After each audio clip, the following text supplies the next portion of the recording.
안녕하세요. 닥터구의 셀러티비치 고용문입니다. 제가 계속 강의를 하고 있죠. 뭐 SBAP도 강의하고 뭐 비맥도 하고 PRP도 하고 인공관절 하는데, 오늘은 이제 많은 분들이 또 우리 무릎에 중요한 구조 몇 가지가 있잖아요. 위아래 뼈가 있고, 이 뼈를 싸고 있는 연골이 있고, 연골 두께는 3mm밖에 안 되고, 이 뼈에 가는 충격 흡수해서 통증을 완화시키고 하는 건데, 관절염이 꼭 연골 손상을 오는 게 아니라 연골 손상 때문에 염증도 와서 올 수 있다고 생각하는데, 오늘은 뭘 얘기할 거냐면은 연골판에 대해서 얘기를 하려고 그래요. 위에 뼈, 연골, 아래 뼈, 아래 연골, 그리고 연골 두께는 한 3mm밖에 안 되기 때문에 약하잖아요. 그래서 이것을 한 번 더 충격을 더 한번 걸러낼 수 있는 그런 구조물이 있어요. 바로 이게 연골판이에요. 환자분들이 이런 얘기를 많이 해요. 외래를 보다 보면은 뭐 연골이 찢어졌다는데 하면 이 연골판이나 연골을 잘 구분을 못 해요. 그래서 연골은 손상됐다, 연골이 닳았다 표현을 쓰는데, 이거는 연골판이 찢어졌다 표현을 많이 쓰거든요. 그런데 그 병원에 가면은 환자분이 잘 모르니까 연골이 찢어졌다는 표현을 많이 써서 이 연골판과 연골을 좀 이렇게 잘 구분을 못 하시더라고요. 무릎 보시면 이렇게 보입니다. 우리가 걸을 때 쓰는 이런 유아래 관절이 있어요. 그 유아래 관절은 자세히 보시면 바깥쪽 뼈가 있죠. 바깥쪽에 연골이 있고, 안쪽에 또 유아래 관절이 있어요. 주로 걷는 관절. 그리고 쭈그릴 때 힘이 많이 가고 계단 오를 때 많이 힘이 가는 앞에 있는 슬개골 관절, 이 슬개 대퇴골 관절이 있는 거예요.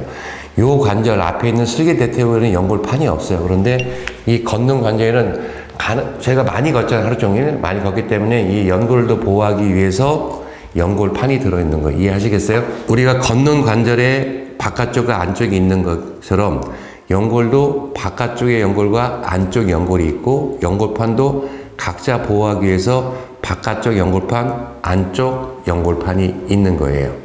차이는 이 연골은 두께가 3mm밖에 안 되지만 연골판은 굉장히 두꺼운 구조예요. 제가 이제 표현이 이상하지만 이상한 표현은 소도가니탕 먹잖아요. 저도 가끔 좋아하고 가끔 이제 소주 한잔 할 때 같이 이제 시켜서 수육이랑 같이 먹는데, 이 소도가니 맛있잖아요. 그 소도가니가 바로 그 소에 있는 관절에 있는 연골판이에요. 두껍잖아요. 콜라겐이 많기 때문에 좀 쫄깃쫄깃하잖아요. 이 연골판에도 이 콜라겐 성분이 많이 들어있어요. 그래서 충격이 오면은 이 충격을 1차로 여기서 거르는 거예요. 압력을 빨아들이니까 이 연골로 가는 힘이 줄겠죠.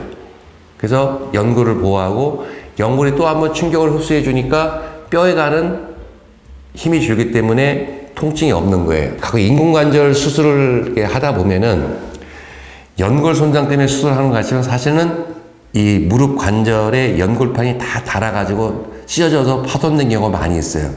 1차적으로 어떤 원인에선 간에 연골판이 파열이 되면은, 연골판이 찢어지면은 충격을 흡수하는 기능을 못하고 또 무릎에 안정성을 주는 기능을 못하기 때문에 그 힘이 연골로 가서 퇴행성 관절이 온다, 이렇게 생각하시면 되는 거예요. 연골에 있는 이 콜라겐 성분은 충격을 주로 많이 흡수하는 기능을 많이 하겠죠. 그런데 이 연골판의 콜라겐은 촘촘히 엮여 있어가지고 힘을 버티는, 이 강도를 버티는 그런 힘들이 있어요. 그런데 이 연골판을 보시면 앞에 뒤에 연결되어 있잖아요. 그런데 이 연골판이 찢어져 버리면 그 단단하게 버티는 힘이 없어지기 때문에 힘이 일로 가는 거예요.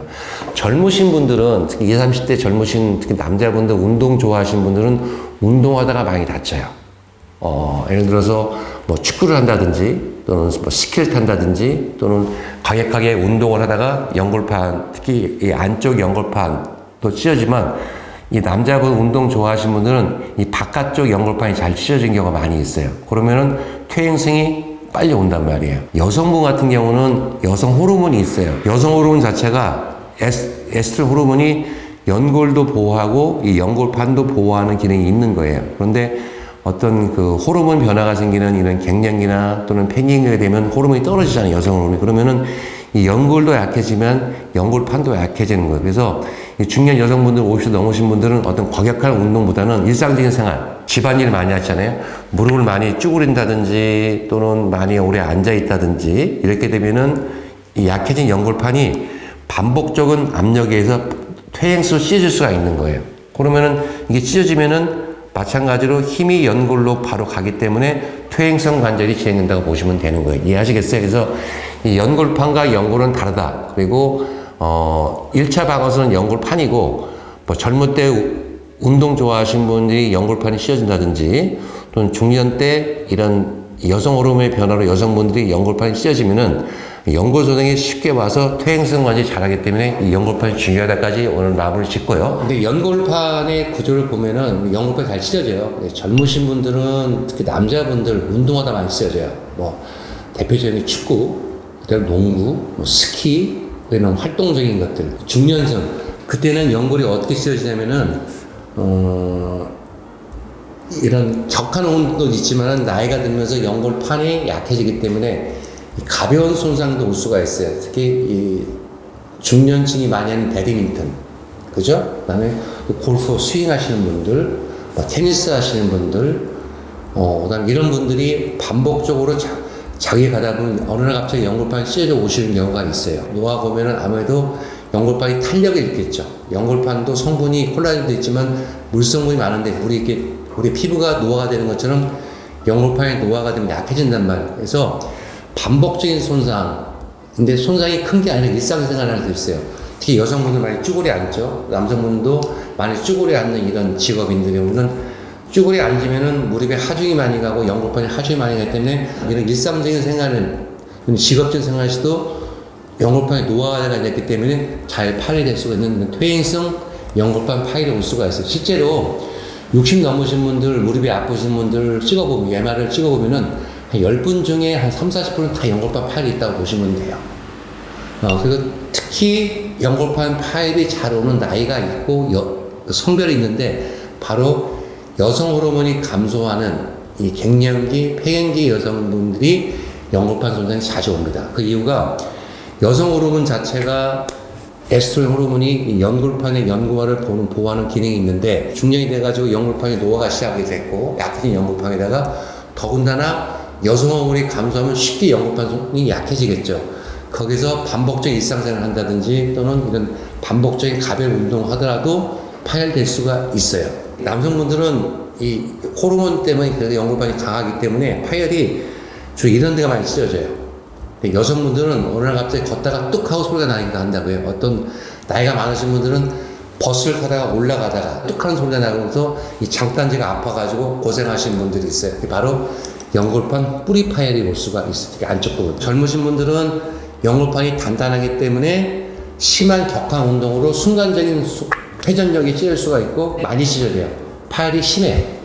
그리고 중년 여성분들은 이런 뿌리 파열이 달려올 수가 있고 그다음에 노년층들은 퇴행성으로 연골판 파열이 올 수가 있어요. 자, 그러면 치료를 어떻게 하느냐? 많이 궁금해하세요. 연골판을 잘라버리면은 어떤 일이 벌어지냐면은 이 연골판이 30%, 이 전체 연골판의 20%, 30%만 없어져도 이 연골로 가는 하중이 몇 배가 증가돼요. 서너 배가 증가다고 되어 있거든요. 그 얘기 뭐냐면은 내가 정상적으로 연골판이 다 있다면은 이 연골로 가는 힘을 분산시키고 보호할 수가 있는데 연골판이 찢어져가지고 30%만 잘라내도 연골에 가는 하중의 힘이 3배 내려가기 때문에 연골손상이 쉽게 올 수 있다고 돼 있어요.